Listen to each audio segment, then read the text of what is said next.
here we've got the layers, so we've got a motif and a ground layer. So we need to just take the opacity down on the ground layer and turn off the background layer. And then we will group those layers together and duplicate them 4 times.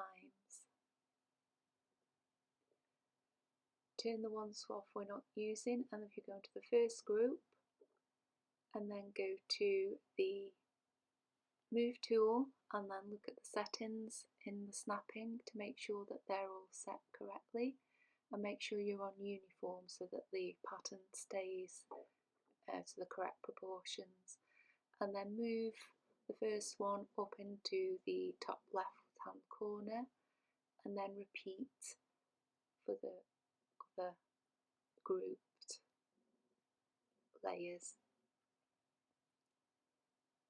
You want to make sure that you see the orange lines appear, so you want them to go horizontal and vertical so that you know that they're snapping. If they don't snap together, you'll get an overlap.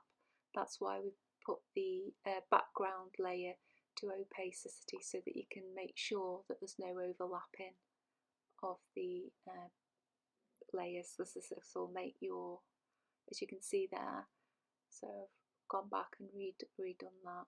So take your time with it and make sure that it's correct, because if not, you'll end up with white lines and your pattern won't repeat properly.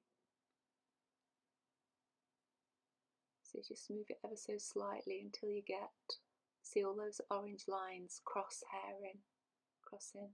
and then let go, and then you can see there's no lines in the background layers. And then you can go and turn the opacity back up on the ground layers so that it brings it back to how it should be. And then if you move the motif layers into the first group at the top there, and then the same for the ground layers, bring all those together into one group. And then you can delete the other groups because there's nothing in there.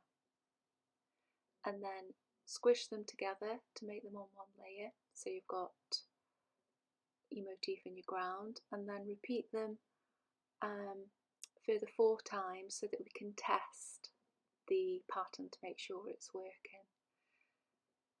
So again, you click on each group, and this time we're making it smaller so that it fits, and you can see the pieces fitting together properly. And again, when you're resizing down, make sure you've got the orange guides as well, because that'll help you make sure that your pattern is exactly correct.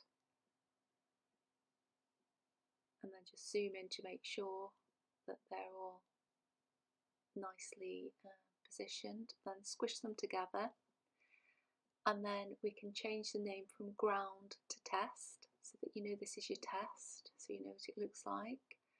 And then the group layer at the bottom, name this pattern tile, so that you know that that's your master tile.